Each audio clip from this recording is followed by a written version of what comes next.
India's ambitious military transformation. Our sources today, a collection of recent articles and strategic analyses, reveal a nation fundamentally rethinking its defense posture. But is this truly a new blueprint for India's defense forces, or maybe just a sharper focus on long-standing goals?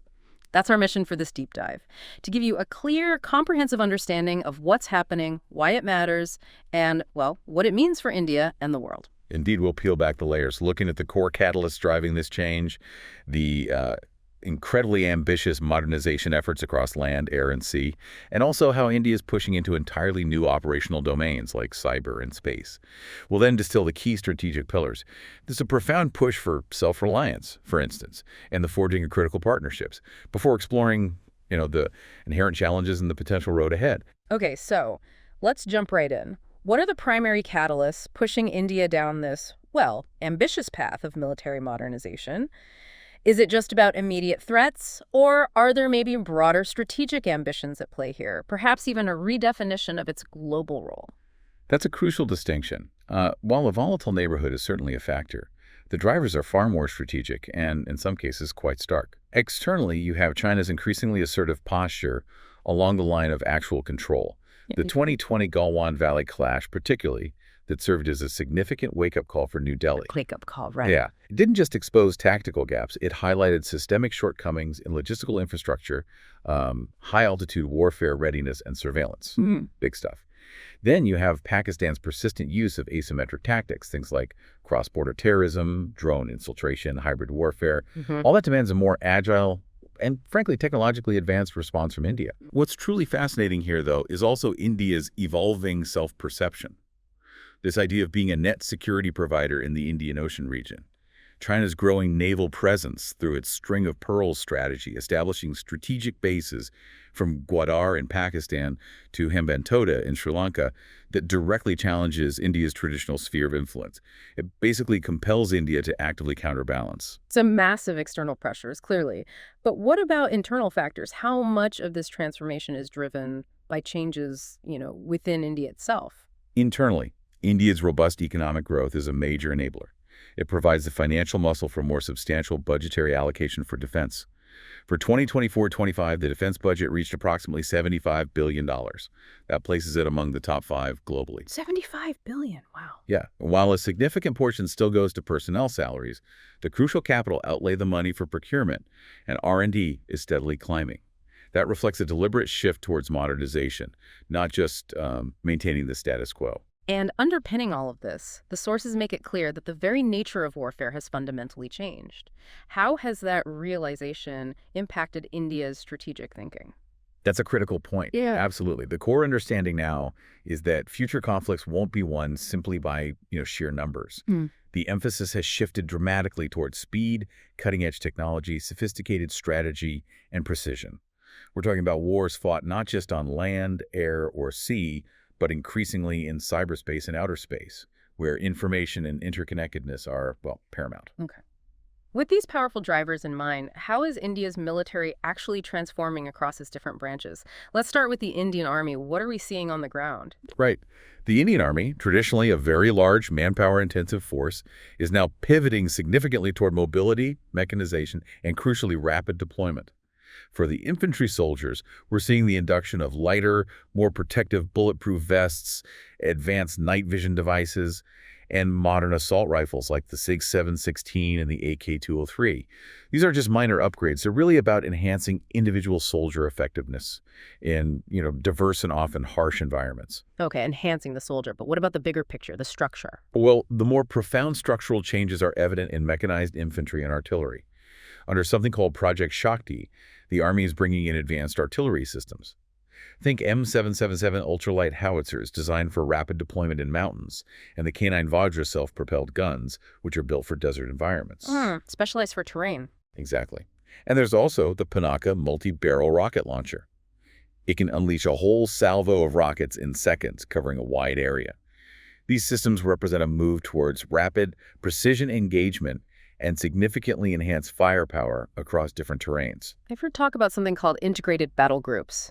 Is this just like A new name for old tactics, or is it a genuinely innovative approach? Could it change how India responds to threats? It's definitely innovative. The Integrated Battle Groups, or IBGs, are these agile brigade-sized units. They bring together armor, artillery, infantry, and air support into one cohesive force. All in one package. Pretty much. Their design allows for swift response, especially in high-altitude areas and contested border zones. Think of them as miniature, self-sufficient armies ready to deploy much faster than traditional divisions. The Army is also working hard to digitize command and control through platforms like the Battlefield Management System, the BMS. What does that do exactly? Essentially, it gives commanders a real-time, integrated picture of the battlefield troop movements, enemy positions, everything allowing for faster, more informed decisions. Yeah. Though the sources do note some bureaucratic hurdles have caused delays there. Okay, so the ground forces are getting a major overhaul. How does this reorientation play out in the skies? What's happening with the Indian Air Force? Well, the urgency for modernization in the IAF is palpable. They've got an aging fleet and rising regional air capabilities to contend with. The induction of the French Rafale fighter jets starting in 2020, that was a major turning point. The Rafales, right. Yeah. These jets, with their advanced radar, electronic warfare capabilities, potent weapon systems, they didn't just boost the IAF's operational reach, they signaled a significant leap in air combat capabilities and deterrence. And simultaneously, there's this huge push for indigenous aircraft. Is India genuinely moving towards self-reliance in its air power? Yes, that's really a cornerstone of their strategy now. Indigenous programs like the Tejas light combat aircraft are gaining real momentum. The improved Mk1A variant is expected to significantly bolster squadron strength.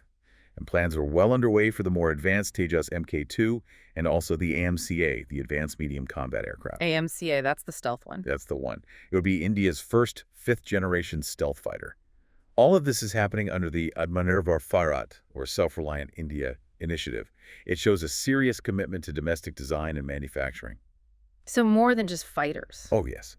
Beyond fighters, the IAF is heavily investing in aerial refueling capabilities to extend its reach. And in AWACS, airborne warning and control systems, which acts like flying command centers, providing crucial surveillance and battle management. We also see significant investment in drones.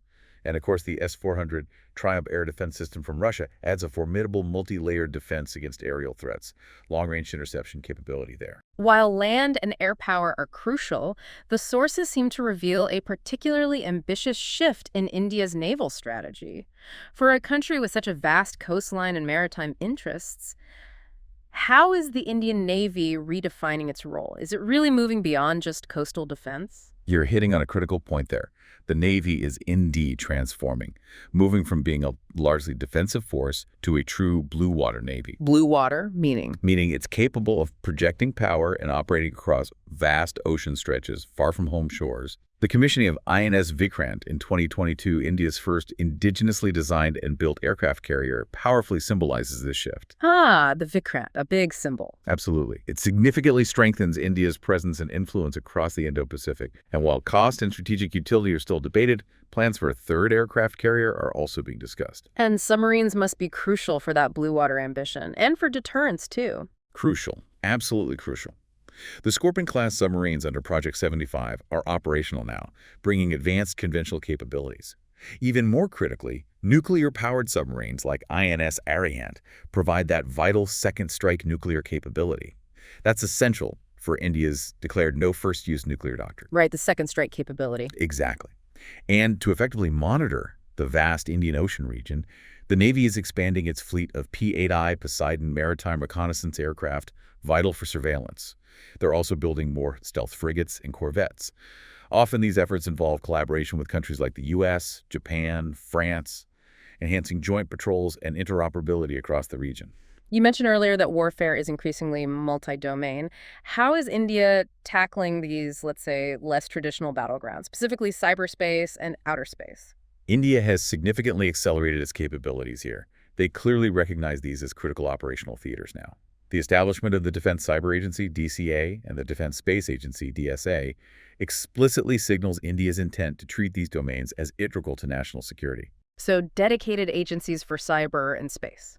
Precisely. Yeah. And if we connect this to the bigger picture, India's anti-satellite, or ASAT Yeah. test back in 2019, Mission Shakti, that was a huge statement. It made India only the fourth country in the world to demonstrate the capability to shoot down a satellite in orbit. Wow, fourth country. Why is that so important? Well, think about it. GPS, satellite imagery, communication networks, they're central to virtually all modern military operations now. So disrupting an adversary's space assets could potentially cripple their ability to wage war effectively. Right, takes out their eyes and ears. And we can't talk modern warfare without drones, unmanned systems. How is India doing there? Are they catching up? Indeed. And they're investing heavily, definitely catching up in the drone warfare game. They're acquiring surveillance drones like the Heron and the MQ-9 Reaper. Yeah. These provide critical intelligence and reconnaissance. So Reapers, those are American, right? Yes, high-altitude, long-endurance drones. But there's also a big push for indigenous development, including swarm drone projects where multiple drones act together, coordinated. And the DRDO, India's Defense Research and Development Organization, has its GATAC stealth drone program under development. GATAC. Stealth drone. Yeah, aiming to create uncrewed aircraft that are virtually invisible to radar. That significantly enhances reconnaissance and strike capabilities without risking pilots. They're even considering deploying loitering munitions, kamikaze drones, along hostile borders for rapid precision strikes. So acquiring, developing. What does all this mean for how India actually gets these advanced capabilities? Historically, India bought a lot of weapons from overseas. Is that changing? That's one of the most significant shifts in this whole new era. You're right, for decades, India was among the world's top arms importers, heavily reliant on Russia, Israel, France, the U.S. Yeah, always seeing those reports. Exactly. But the vulnerabilities exposed by this overdependence, especially during geopolitical crises, well, they've prompted a fundamental course correction. The new Defense Acquisition Procedure, DAP 2020. It's not just bureaucratic shuffling, it's a fundamental shift. It essentially forces the military to prioritize Buy Indian. Buy Indian first. Right. It categorizes procurements under initiatives like Make I, where the government funds private sector development, or strategic partnership, where Indian private companies team up with foreign tech leaders to build locally. The government has also released multiple negative import lists, basically banning certain defense items from being imported if they can be manufactured locally. So this is the real-world impact of Atmanirbhar Bharat, self-reliant India and defense. How is that actually playing out on the ground? Are we seeing results? We are starting to see it.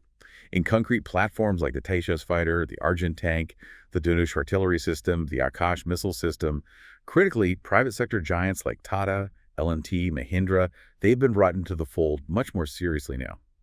And innovative startups are being supported under the IDEX program, Innovations for Defense Excellence, fostering a whole ecosystem for defense tech. Now, challenges like bureaucratic red tape and procurement delays, they absolutely still persist. But the political will, combined with budgetary incentives and sheer strategic necessity, they're aligning strongly in favor of defense indigenization. Okay, so a big push inwards. But this modernization isn't happening in isolation, right? How are strategic defense partnerships fitting into this complex puzzle? They're playing an absolutely pivotal role.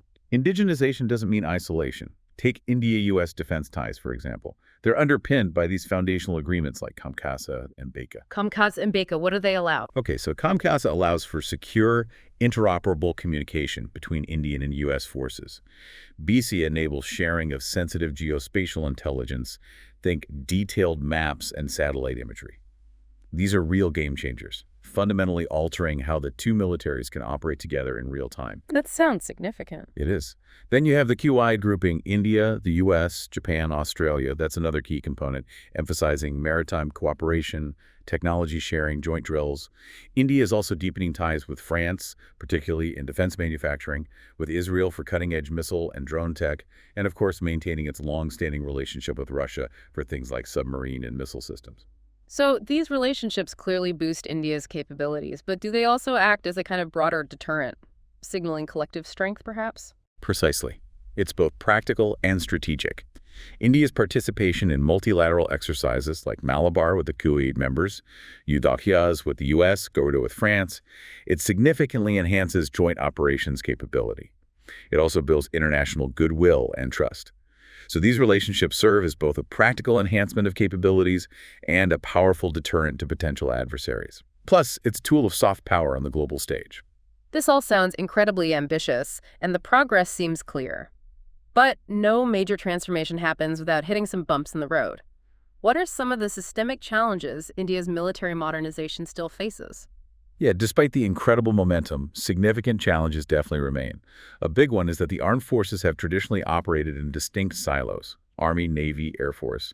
This often leads to duplication of effort and, frankly, a frustrating lack of synergy. Right, the silo problem. Exactly.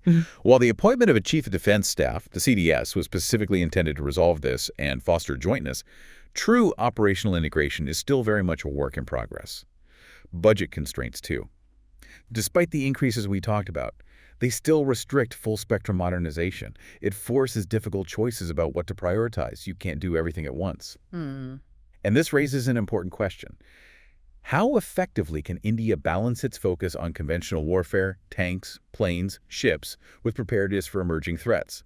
Things like sophisticated cyber attacks, information warfare, AI-driven systems. That balance is absolutely crucial. And what about the manufacturing side? Are the reforms truly translating into faster, more efficient production on the ground? Well, the sources indicate that reforms in defense manufacturing need to move beyond just policy slogans. There's progress, but more is needed. Faster procurement cycles, genuine technology transfers from foreign partners, not just screwdriver assembly, and massive skill development initiatives are critical for building true domestic capability.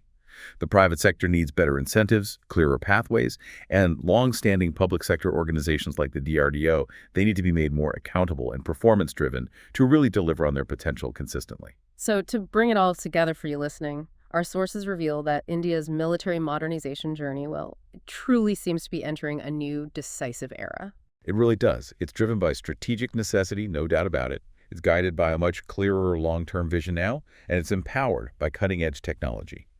This transformation isn't just about acquiring new kit, new tanks, or fighter jets. It's about fundamentally reimagining the military's role in safeguarding national interests in what is an increasingly complex, multipolar world.